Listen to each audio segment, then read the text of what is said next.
What is up, ladies and gentlemen? But most of all, you ladies out there, thanks for clicking on another episode of Break the Silence. I am your host, Cyborg. NBA All-Star Reserves. Split cow!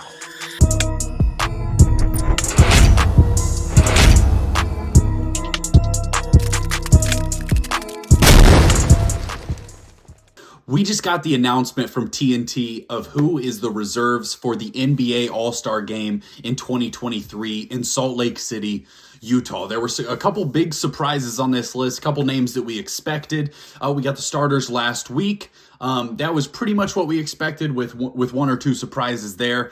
I had already talked about the starters, so today we're going to focus on the reserves. And we're going to talk about, one, some changes I'd like to see made to the process, and two, talk about some of the guys that made it, maybe some of the snubs. That's the big discussion every year. Who got snubbed from the All-Star Game? Before we get into that, take a second to subscribe to the channel. You see we're up over 900 subscribers. We're headed for 1,000, posting NBA content almost every night. Talk about as many teams as possible. A lot of teams that a lot of the media doesn't like to cover. So we're going to focus on a lot of those teams. So take a second to subscribe to the channel. Appreciate, and I would enjoy hearing some of your thoughts. Maybe one of your favorite players got snubbed. Maybe I missed a guy. Let me know what you think. But we'll get into this. So in the Western Conference, the reserves are Domantas Sabonis, Ja Morant, Damian Lillard, Shai Gilgeous-Alexander, Jaren Jackson Jr., Lauri Markkanen, and Paul George. What's so cool this year is there's quite a few first-year guys. In that list, I just named three of them are first-year guys: Lauri Markkanen, Jaren Jackson Jr., and Shai Gilgeous-Alexander. Those guys have all had the opportunity to shine on a bigger stage. Jaren Jackson Jr. got to play in the playoffs last year. Lauri Markkanen going to Utah, stepping up, taking a bigger role from what he had in Cleveland. And then Shai Gilgeous-Alexander has been an awesome player for the last few years, but really got an opportunity to shine here in Oklahoma City this year and has really put his name on the map. And I'm super pumped for all those guys. In the Eastern Conference, the reserves: Joel Embiid, Jaylen Brown, Bam Adebayo, DeMar DeRozan, Tyrese Halliburton, Jrue Holiday, and Julius Randle. A couple of the first-year names on that one. Tyrese Halliburton, a guy that Wally Zerviak said was not an all-star. Absolutely is an all-star. He's leading the league in assists. Guy's unbelievable. Really has done an incredible job with that Pacers team. Really, that was a team that no one expected to be even slightly decent this year. Now he's been hurt for the last few weeks. He's about to come back from his injury. But Tyrese Halliburton, look at the impact he has on that Indiana Pacers team, a team that no one expected to be good. Absolutely should be an all-star. Jrue Holiday, a guy who's had an incredible NBA career. If you talk to most NBA players, they'll say that Jrue Holiday is the best perimeter defender in the entire NBA, him and Marcus Smart. But Kevin Durant has been adamant that Jrue Holiday is the toughest guy for him to go against. Jrue Holiday is a dog on the defensive end. He's clutch on the offensive end. He's played in big games, big moments, helped Milwaukee win a title a couple years ago, was huge in the playoffs for the Pelicans years before. And Jrue Holiday getting his flowers, I'm a big fan of. I think he's an incredible basketball player. Really excited about that. So some of the obvious names that have been left out, and obviously, you might have some other guys that you think were left out. In the West, De'Aaron Fox has been incredible. Aaron Gordon of the number one seed Denver Nuggets has had a great season. And, the number one seed, you like to see maybe have two guys. And Anthony Edwards. Anthony Edwards, a guy that I absolutely love, and I'll touch on all those guys here in a second. In the Eastern Conference, James Harden of the Philadelphia 76ers. Trae Young's stats are through the roof.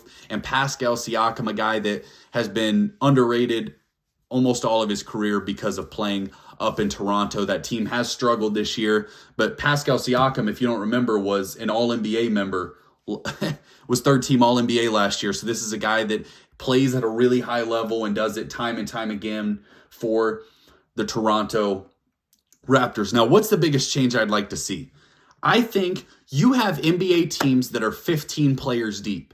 And for whatever reason, the All-Star game, we only have 12. I think the easiest way to fix this and to get a couple more guys that are deserving is to make that from 12 to 15. Yes, it's harder to get some of those guys to play, but we were talking about guys' legacies, and we were talking about trying to... here's the thing about the NBA nowadays. There is so much talent. It's unbelievable. From a night-to-night basis, you have unbelievable basketball players on almost every team. Paolo Banchero for the Orlando Magic has played awesome this year. not going to make the All-Star game because it's just not deep enough So it's so hard to crack that top 12 and ultimately the top 24 in the NBA that you really have to play at such a high level. And obviously we want this to be very exclusive, but I think taking it from 24 to 30, 15 on both sides, I think solves a lot of your problems. Once you start getting into, in the West, once Anthony Edwards, De'Aaron Fox, Aaron Gordon's on a team, then you can start having discussions about other guys that probably are not as close to the conversation. The Eastern Conference, yes, Knicks fans may argue Jalen Brunson was snubbed, but I don't think NBA fans at large feel like Jalen Brunson was overly snubbed. But if you have James Harden, Trae Young, and Pascal Siakam in the All-Star game, I think you get out a lot of the feelings of this guy was snubbed or one of your favorite players was snubbed. So I think that's an easy step for the NBA to take a step forward in the All-Star process. The other big thing that I think is so important that I personally would love to see, and I've went back and forth a little bit with this, I think games played should matter when it comes to this process. Because of how important making an All-Star game is, how much that means to players, how much that means to their families, how much that can mean to contracts, what that means to legacies, I think games played should be something that is factored in here. And in my opinion, it doesn't have to be anything crazy. I'm not asking guys to play every game of the NBA season, but I think it should be like 70%, 70 to 75%. For instance, Paul George of the Los Angeles Clippers, obviously an awesome basketball player. He's been great for years. This season has played 37 games. Most teams are somewhere between 51 and 53 games played, between 50 and 55, we'll say. Paul George has played about 70% of his games this year, averaging 23 points a game. On the other hand, Anthony Edwards of the Minnesota Timberwolves has played 54 games, which is, I think, the highest in the NBA. 54 games, averaging 25 points a game. So he's averaging more points than Paul George. His team's only a game behind, even though he's been missing Karl Anthony Towns. They've both been without guys. And he's played 17 more games. So when you're talking about snubs or guys that are deserving, I don't fully grasp how the coaches voted in Paul George over Anthony Edwards. Now, Zion Williamson was someone I was a little frustrated by when you're looking at the starters. Obviously, we know that fan vote plays a big part into the starters, so it's hard to get upset that they wanted to see some of the flashiest players. But when we're talking about the reserves and the guys that the coaches select, I think that should have more to do with games played. And I think that puts value in a guy like Anthony Edwards that goes out there and plays at a high level every single night.